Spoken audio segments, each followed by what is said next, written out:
Leveling up is a term that has been bandied about in political rhetoric espoused from leading Conservative government ministers since December 2019.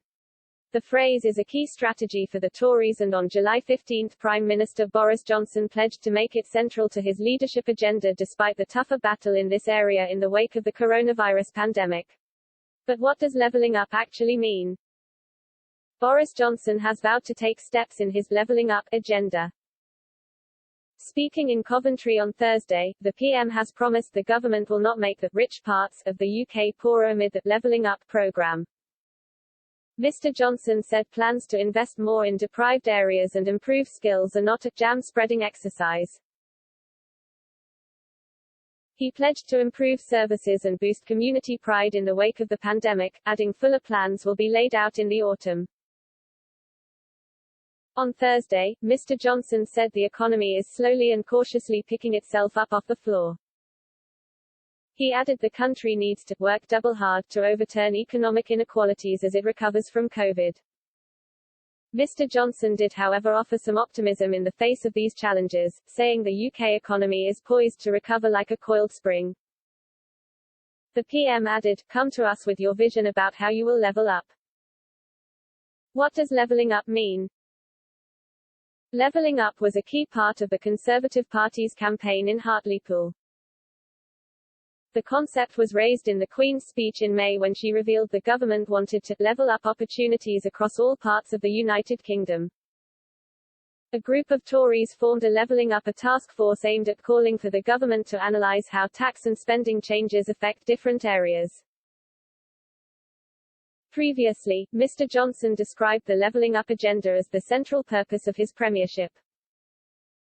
In his speech on July 15, Mr. Johnson said the government will have made progress in levelling up when we have begun to raise living standards, spread opportunity, improved our public services and restored people's sense of pride in their community.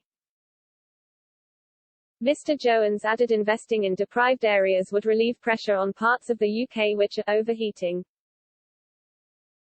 He added previous governments have focused too much on areas where house prices are already high and where transport is already congested. Some have expressed concerns the levelling up plan could see other areas levelling down. Mr. Johnson addressed these concerns on Thursday, insisting there would be no levelling down. He said, "We don't want to decapitate the tall poppies.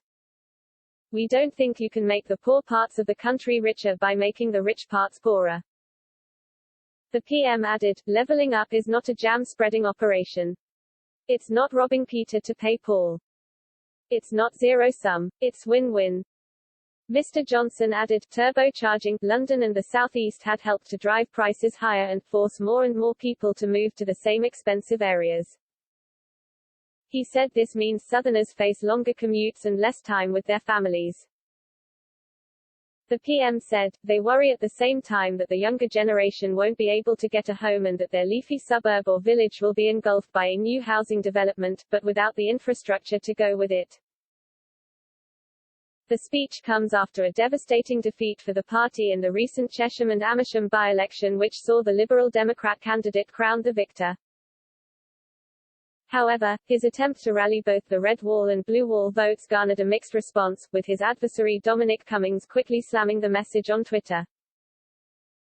Mr. Cummings wrote, "Today grid, crap speech, same HES given pointlessly umpteen times, supporting crap slogan, buried by their own food report which number 10 having to knock down, all news lines now effectively like Dre's old random announcement generator. Snafu. Not staff fault, just trolley government."